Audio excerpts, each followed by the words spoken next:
Hello and welcome to the Brutal Iron Gym podcast, where our goal is to cut through the BS and deliver the brutal truth about topics related to health and happiness. So today's topic is mindset, and the title is, Hey, watch your language. So don't worry, I won't be cussing up a storm in this podcast, so that's not the kind of language we're talking about, although I do cuss quite a bit in these anyhow. But what we're going to be discussing is the power of the words we use. And to some people, that's going to sound like a really dorky start. Like, oh, geez whiz, blah, blah, blah. But there actually is a lot of truth to the language we use influences our mood, our actions, our thoughts. And it's something we often do to ourselves. And that's what I wanted to look at today was not the negative things that society and others say to us, but the negative things we say to ourselves. And we don't even recognize it. So I see this all the time with clients. They'll come in and try to do an exercise, and maybe it's like a balancing exercise, and they're like, "Oh, I've never been good at this," or "Oh, I'm not good at this stuff," or da da da da da. And they're like one rep into it, so they did like maybe we have a set of 10. They did 2 reps, and they kind of lost balance on rep number 2, and now they think they're doomed for life to never have balance. Oh my god! So it's something where I understand when I first started lifting weights. There's a self-consciousness when you're outside of your element, so to speak. So when somebody comes into the gym, if maybe it's new for them or they've never done the thing that you're asking them to do, or they're asking themselves to do, it can feel kind of like awkward. You're not really sure if you're doing it right, and it's just kind of like you're afraid you're messing things up. And I have one client where we had to have a discussion. And that's never a good thing for my clients, by the way. So, but we had to have a discussion one day, and I told her, I said, "You're allowed to be right." So she was doing an exercise, overanalyzing every single possible position about the movement, moving so slow, moving so cautiously that nothing was going to go well because it's like as if you're trying to drive. Okay, you're learning how to drive, and you're surrounded by like 20 cop cars. It's not going to go well because you're going to be freaking out the whole time. So she had all these alarms going off in her brain and all this clutter that she couldn't perform the exercise, and it had nothing to do with her physical abilities or her cognitive comprehension. She was just in her own damn way. So I remember I told her, I said, "You're allowed to be right. You're going to do these reps, and you're going to tell me at the end whether you got them right or wrong, and I will give you feedback too. So if there is anything wrong, we'll address it. If you get it right, which you can get right, we'll just say, congratulations, that was right. So just try it the best you can." And she did a little bit better. Then we started focusing on, okay, well, let's pick on one cue instead of every cue. So we would let certain things go if they weren't like risk of injury, and just say, okay, this time I want you to just pay attention to like where your head placement is.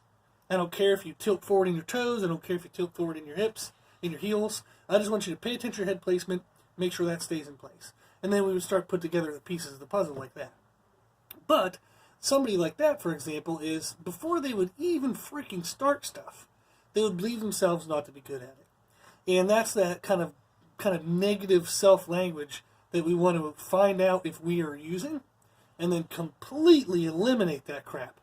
Because that will hold you back in every area of life, not only in the gym, but definitely outside of the gym as well. So, if we think about it to ourselves, is to think, okay, how many times have I said to myself, "Oh, I'm not good at X."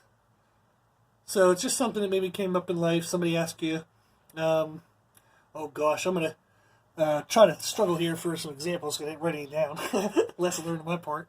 So I'm not good at preparing for podcasts. So, but anyhow, somebody might say, like, I'm not good at painting, or I'm not good at household chores, or I'm not good at driving. So that's one thing I pick on my mom for all the time. She believes herself not to be good at driving, and she just doesn't have the practice. So we say to ourselves is, I'm not good at X. Well, we're going to go through here and talk about this as we keep going, but it's not that maybe you're not good at it. Maybe you just haven't had enough practice. You might be totally adequately fine at it. You just haven't practiced it enough. Okay? So how many times can somebody pick up a guitar and learn how to play the guitar the first time they ever played it? It probably sounded like somebody was bashing the guitar off the ground, or some like kindergarten kid was thumbing away at it the first time somebody ever played, but they just keep practicing and practicing. They learn a concept, they apply that concept, they learn another one, they apply that one, and all of a sudden it starts to actually make music. So we have other things we say as, oh, I just don't have the time. So, yes, you do. Every person on the planet has the exact same amount of time. We just maybe don't make the time for certain things. And sometimes that is decisions we have made to where we take care of things that are higher priority, and we literally do not have time left over for this other thing. Sometimes that's just the truth. You do just run out of time because you've prioritized it to every other thing. So if what you're missing is a higher priority than what you're doing, you need to substitute. Too often people think of adding and adding and adding things into their day whenever you need to eliminate things from your day. That's what you want to look at. Not, oh, where can I add this in? No. First, look at what can I take out. What am I doing that doesn't need done? Or what am I doing that maybe can be batched into just one time a week rather than once every day? So that's the idea. So if you don't feel like you have time for things, you have the same amount of time as every other damn person on the planet. You just have to use your time more wisely if you want to add this other new thing in. And it's not adding it in, like I just said, as much as it is eliminating and making space for it. Then we also have the people that say, I can't this, or I can't that. Well, maybe you can't yet. That's it. It's just yet. Maybe you need more time. So an example of this is I can be a hard person to be around when you're someone I love. And whenever you spend kind of personal time with me, I can get kind of annoying because if I do love somebody and I catch them like kind of saying negative language, I don't like sound like a jackass and start yelling at them. But I will say, like, for example, I mentioned my mom about driving. My mom will sometimes say, is like, oh, I'm not a good driver. And I'll just kind of casually say, like, well, you don't practice that a lot. And that's my way of saying, it's not that you're not a good driver, you just haven't practiced enough. So that's kind of the way I try to do it, is try to remind people who I love and who are close to me to not be self-defeating. And the reason why I like to kind of throw those little reminders in, it might get annoying to them, I don't really care. So I want them to be happier, healthier people, so I'm going to still annoy the crap out of them. But I found that made a huge difference in my life. And there is every freaking book under the sun about this topic says the exact same thing, is you got to watch your language. So if all these freaking geniuses in these books all say the same damn thing, it's probably something we all need to do. So that's what I do with my mom. So my mom says I'm not a good driver. I say, okay, well, you just haven't had practice. How about from now on, you drive everywhere all the time? So anytime I'm with my mom, I make her drive because that's how she gets experience. So we live near Charlotte, North Carolina, and on the way from where we are at in Rock Hill, South Carolina, up to Charlotte, there's like a road called 77, I-77. I think it's like 4 lanes or even 5 lanes wide. And my mom freaks out on that road, which I laugh because it's the easiest road to drive on because everybody's going in the same direction. So everybody's just going straight. It's pretty damn easy. So I make her drive everywhere. So if we go to a doctor's appointment or we go up to Charlotte for something, I make her drive. And I usually don't say much or say anything until she asks questions. So I hate backseat drivers. Can't stand backseat drivers. So I am not one of those people. So if I'm not the driver, I'll shut the hell up and let you drive, which is what passengers should do. But I'll just let her drive, and if she has a question that needs answered, I'll answer it. But you just put the person into the position to practice it. And this could be for yourself as well. So, like I said, I've had clients who believe themselves not to be good at certain things. So I had a client one time, they said, oh, I'm not very good at box jumps. Well, guess what we just did for 60 minutes? Box jumps. So we went over the technique of them. I learned how, it was a female. I taught her how to jump correctly with like full extension in the ankle, the knee, and the hip. We actually even went through stretches to make sure her hips were open. We went through all these things to make her a better jumper. We then started jumping, and what do you know, she was jumping, oh gosh, what are those boxes, 12, 24? I think she was jumping like 36 inches, which is pretty dang good. So like it's like a little bit of a running start, and she got to tuck her knees and stuff. But she could jump like a little as high as her waist, even a smidge higher. And what we found out was she was actually a pretty damn good jumper. So she was an ex-college athlete, and she just kind of didn't think herself to be explosive because the sports that she played were like soccer and cross country and stuff that really didn't have jumping involved, but she was very athletic. She had a ton of muscle in her legs. And what she believed herself not to be good at, she actually turned out to be pretty damn good at once she learned how to do it correctly. So sometimes we don't think we're good at things just because we don't know how to actually do it right.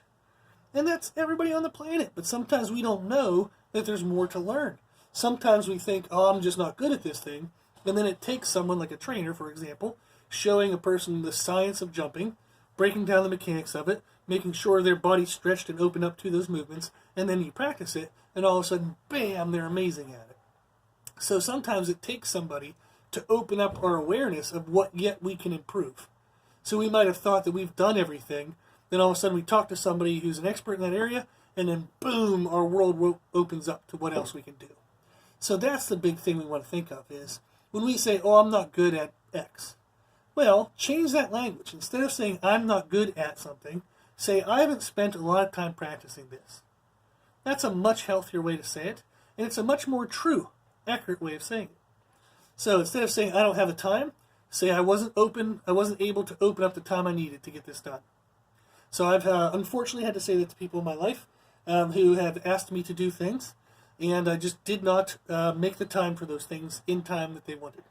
So maybe our priority lists were the same, they were just in different orders. So I had the same things on my list, they had the same things on their list, they just had them in a different order, and they wanted something done faster than I thought it would need to be done. Then also you have things where I know in business I have to, I'm late on getting people information sometimes. Sometimes it takes me, 5-6 days, and I'd love to have it done like that day. But that would have meant that I would have had to kind of replace my own training with the work for their information, or maybe I would have had to take away from family time. So I have people ask me all the time to train on Saturdays and Sundays, and I really don't like doing that, especially after 12 p.m., like after noon on Saturday, because my dad and my parents are available on the weekends, and it's fun to get to spend family time with them because I don't always get to during the week. So I have to choose what are my priorities. So sometimes the priority is to get that thing done, that program done, or the information done 2 or 3 days later. So that way I don't miss something of a higher priority today. And that's the decision we all have to make, is when we have things loaded onto us that are demanding of our time, we have to adhere to the priorities that we know are best for our life. So priorities such as sleep, priorities such as food, priorities such as having me time, personal time. Okay? Too often people give up those things to fit shit in that has no meaning, no benefit, that as such benefit as those things. So how many times I've done this a ton of times, by the way, in business, so I'm yelling at myself too, is when I was first starting the gym, I was sleeping 4 or 5 hours a night, trying to write every program I could write, try to get as many people through the doors as I could to pay those bills. And it worked. Business is still in business. But, man, I gave up. Probably gave up some years off my life, and I certainly gave up some health during that time to get that done. And that's what we have to decide, is when we have things that are demanding of our time, we have to adhere to the priority list that we believe is best for us. And if that means we didn't have time to get that thing done, then instead of saying, well, I didn't have time, say, I wasn't able to open up the time needed for this because I had things of higher priority. And that's just the truth of it. So if you have to say that to somebody else, that they might not accept it. Who gives a shit? It's your life. It's not up for them to accept. You decide your priorities of your life. They don't decide that for you. And then if it's something you have to say for yourself, so maybe you'd love to have more friendships, but with the demands of work, demands of personal life, with demands of like relationship or family, you just don't have a lot of time for friends. And you just have to accept that that's maybe a choice that you are making, which of course it is. It's definitely a choice you're making. But it's consequences that you of choices that are in your benefit.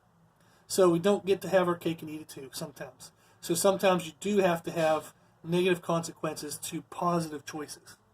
And that's just the way life works. So, again, so if we think about this like that language concept, is what are we saying to ourselves that hold us back?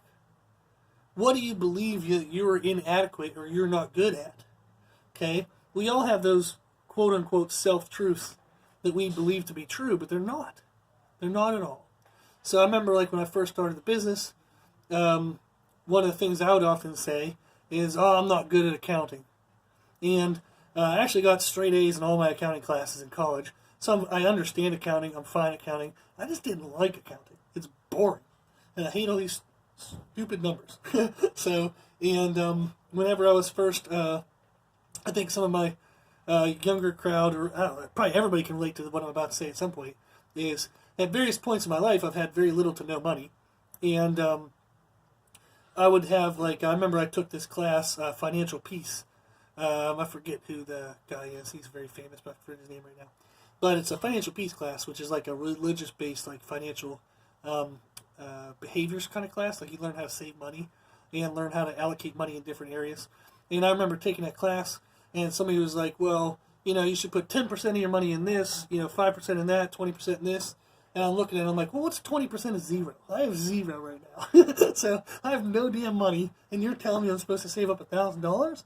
You're telling me I'm supposed to put money in this? And I was like, holy shit, So it was something where I never really liked talking about money at certain times in my life. And then that, unfortunately, traveled over to the business. So when I first started the business, I kept track of the minimal amount of accounting that I needed. But I wasn't super excited to do it. And I was kind of lazy about it. Would sometimes put 2 or 3 months off and then have to hurry up and catch up on the 3rd or 4th month. And it was just not like the best of ways of doing it. And what it was is I made it harder on myself by being kind of like negative minded about the act itself, which led to me being procrastination, which led to me maybe not investing into learning a better way of doing it. So by having negative language around accounting, I actually hurt myself in my own abilities to learn how to do it better. And that's the stuff that I want us to be aware of, is what are the self-beliefs that we believe to be true, but they're absolutely not true. And we're actually just getting in our own damn way. Okay? So, if you think about something, is if we take ownership of all things, so instead of saying, I can't do this because of so-and-so, or I can't do this because of, work schedule or life schedule, or, I have family and kids now, I don't have time to work out. Bullshit. So you're just choosing not to take those extra times. You're choosing not to modify the way in which you think working out is. Working out doesn't mean you have to go to the gym for an hour. So I have people who do 15-minute workouts. Hell, I've just given somebody the other day, this is absolutely true, I just wrote out somebody 5-minute workouts. They're body weight only. They can do them at home. They were 5-minute workouts. That's it. Just a 5-minute workout. And I said, I want you to do these every day before work this week. So you're supposed to do it Monday through Friday, 5 minutes, body weight only. There is absolutely no excuse that they're going to give me this week. So if they're listening to this, be prepared. There's no excuse that I would accept. If you break your leg, do the upper body workout. Okay? But that's the idea, is you might not feel like you have time for a thing whenever you just maybe have to redefine or rethink the way that thing is done. Okay? So we have to find ways to take control of situations, to take ownership of situations. Because if you can control it, okay, if you blame yourself, so to speak, well then you can control yourself, you can control your actions, your thoughts, and you can make changes to correct it. If you blame other people, or if you blame situations, you can't control other people. Okay, anyone who's spent any amount of time on Earth right now will absolutely know for a fact you cannot control other people. So good luck trying to do so. If you aren't in the attempts of doing that, it's a losing battle. Give up now. So you can't control other people, and you can't control other situations. So if you have a 50, 60-hour work week, well then that's it. I mean, if that's what you need for your job, and you can't afford to change jobs, well then you have to learn how to fit everything else into your life around a 60-hour work week. And I will tell you that a 60-hour work week is not the be-all, end-all of anything. People still accomplish awesome things with 60-hour work weeks, okay? Now, they just have to get better at time management. They have to get better at the skills of managing what they believe to be holding them back. So when we blame other people, when we blame situations, when we don't accept control, we don't look further into the details. We don't research the details. We don't try to figure it out ourselves, play like detective and kind of break this down and really dive into it. We just say, oh, I never have the time, instead of actually looking to see, what do I spend time on?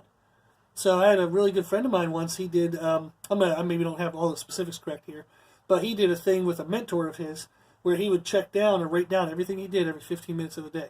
And I think he did it for a couple days or a whole week. And then the mentor looked over it and said, hey, this is unnecessary, this is unnecessary, you can bulk this together, that shouldn't take that long, what the hell are you doing? You need to get off your cell phone and quit playing around with social media. And then you go through and pick things through. And I've done that for myself, and that can be quite an addictive little game, by the way, detrimentally so. So when I tried it, I was trying to minimize like anything non-essential, and I realized that I had to consider personal time and just things that made me laugh, and maybe watching a mindless television show for 30 minutes as actually a necessity. So I undervalued when I did that project. I undervalued the concept of me time or fun time or things that made me laugh, and I turned into a robot trying to do that thing. So it is true that you can't, be balls to the wall all the time, but you do need to include healthy eating, healthy sleep. You need to include exercise. You need to include time with the family. You need to include work. So you need to include the hard things to do, and you need to include the fun, easier things to do. But they all need to be blended in and fit into your schedule. Okay? So the key is when we have more positive language, when we have more self-control language, okay, that gives us a sense of controlling it. That gives us excitement to work through it because we think we can make a difference. So I remember when my undergraduate was in teaching, health and phys ed, and believe it or not, I did not like public speaking, and I didn't like speaking in front of crowds. Still don't. I'll do it when I need to and when it's beneficial for business, but I'm not about to go stand up in the middle of a room and take control of the room unless I'm forced to or asked to. So I'm not a big fan of public speaking. So what I did when I was in school was I was always nervous on whether I was going to say something stupid. And very quickly, thankfully, I learned I am stupid and I will say stupid things, but it doesn't mean, I shouldn't keep going and I shouldn't try. So I'm definitely going to say dumb stuff. I say dumb stuff in these podcasts all the time. I flub my words and say things wrong, but it's the message that's important, not the details. So whenever I would do like public speaking in classes, most kids would take like note cards and they would like dorkishly read off a note card, and it was just really dry, boring presentations. So what I would do is I would be a dork in behind closed doors, and I would learn whatever it is I was going to talk about to the absolute nth degree. I would read the book twice or three times. I would do whatever the project was to an insane depth, to where I didn't have to have notes. So I remember I had a couple of classes where I would just, when it was my turn to speak, I'd walk up to the front of the class and just start talking. And I wouldn't have any notes, nothing. And sometimes these were 5-minute speeches, sometimes they were 20-minute speeches. But I hated having notes because it made me self-conscious as to whether I was saying the exact right words on the note, was I following the exact order. And I felt like sometimes when you get up and speak, the rhythm of the day, the rhythm of that moment kind of would feel different than maybe when I made the cards. So I didn't like being scripted or forced into this rhythm that didn't feel natural when I would be giving the speeches. So I remember I would get done and I would have, teacher afterwards say like, what the hell, you didn't have any notes? Or like they would see me beforehand and they would say, hey, you don't have any notes, are you ready? And I'll just tell them, like, I don't want notes, I don't want them. So I hate feeling scripted and forced.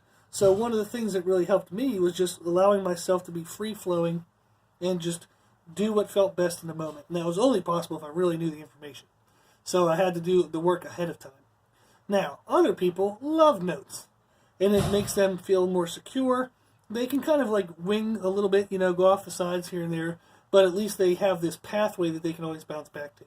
So some people absolutely love notes, and that works for them. You want to find whatever would work for you. But the key is that you make it what's best for you. So if you've never done it before, like a certain thing, whatever, it doesn't have to be public speaking, but if you've never done it before, the key is to ask people who have done it or are educated on the process. Take approaches that are most commonly used. Try it. If it works for you, great, keep it. If it didn't feel natural for you, then feel welcomed and free and feel empowered to change it. Make it what works best for you. That's the idea. Okay? So don't allow yourself to believe in your own negative self-truths. Don't allow yourself to believe that you're not good at something when you maybe just haven't practiced at it. Okay? So you need to watch your defeatist type of language and change it to more positive language. So you have to change language that gives control to outside things and people, and change it to language that gives control back to you. Okay? If you control your language, you can control your actions. You can even control your excitement to take action. That'll make a big difference. So there's that quote of what you believe, you will achieve. But the opposite is absolutely true too. Is if you don't believe you can achieve it, you will never achieve it. Because you won't work hard enough to get it. Doesn't mean you couldn't have. You just simply won't work hard enough to get it. You'll run into the first obstacle and turn away. Because that's all you could see was obstacles. Okay? So you have to really control what you think. You have to believe in yourself. And you can do that by starting to test yourself with small things. So we've talked about this with diets before. If somebody's like, oh, I'm not good at following diets. What? Hey, you follow rules your whole damn life everywhere you go. So diets are just another set of rules, okay? So you drive to work, you followed rules, you stopped at red lights, so you stopped at stop signs, you use your turn signal, you followed rules, you're used to following rules, okay? You're used to repetitive behaviors, you probably take a shower at least, once a week. You probably brush your teeth every day. So you're used to behaviors that are repetitive that you're not really excited to do, you just do them because you do them. That's what people do. So that's what our diet is. So instead of trying to overhaul your whole diet, you can just say, hey, let me test myself and see if I can have a good breakfast this week. So I want to do a good breakfast maybe 4 out of 5 days of my working days this week. And if you do it, that's awesome. It gives you a little bit of motivation, gives you something to go with, and it kind of gets the ball rolling. So you want to believe in yourself and test yourself with small things. Small things that you can accomplish to get momentum to the bigger things. Okay? So if you can't do big things, if you're like, well, that's so stupid, I'm not going to start with just breakfast. Well, if you keep failing your whole diet, who's stupid? The person who's just paying attention to one meal a day and doing well at it, or the person who thinks they're too egotistical and too important enough to not focus on small things and say, well, I can just do my diet. Oh, yeah? Well, are you doing it? Okay, there you go. So, if you're not doing it, you're the idiot. So dumb it down until it's something you can do well. Then build it back up. If you refuse to do that, it's just because you have your own ego in the way. Okay? Make challenges super duper small, almost insultingly small. So that way you'll actually do them. And you can build and grow from there. So if you have something repetitive that you keep thinking like, oh, I'm just not good at diets, or like I can't make exercise a part of my life. Well, do those 5-minute workouts. Shoot me an email, brutalironjim@gmail.com. I'll send you the 5-minute workouts, okay? Takes no equipment, it's 5 minutes. And if you say, what the difference does 5 minutes make? Well, you're doing 0 right now. So 5 minutes is sure as hell better than 0. So why not start with 5 minutes? Why do we set the bar so damn high that we never actually start? That's pretty damn dumb, okay? So start small and build up there, okay? So pick something you want to work on maybe this week. So whatever day it is that you listen to this podcast, so there's probably something that you've been wanting to do or something that you believe yourself not to be good at. Well, it's time to address that. It's time to fix it, okay? So pick something you want to work on and work on it this week. Make really small steps every day. Take notes every day of whether you're able to achieve it. If you couldn't achieve it, write down why you couldn't and what seems to be the repetitive thing that gets in your way. And then address that, okay? So analyze your efforts and then repeat the good ones, get rid of the bad ones. That's the idea. So you want to make yourself a project, not a pity party. Okay? So no one cares if you're not succeeding other than you. Now, family and friends and everybody are happy for you when you do succeed. But no one's going to come and solve your problems. Okay? You need to fix your own damn problems. So if you don't believe you're good at something, but you never try it, that's why you're not good at it. Just try it more, practice it more. Okay? So you need to control and watch your language and make sure that you're not putting yourself down, kind of like I'm putting you down now. But you need to make sure that you're empowering yourself and that you're controlling the outcome and you understand that you have control. And then what it allows you to do is take that control and start building on it and start working on it. Okay? So, think through. If there's anything that you don't believe yourself to be good at,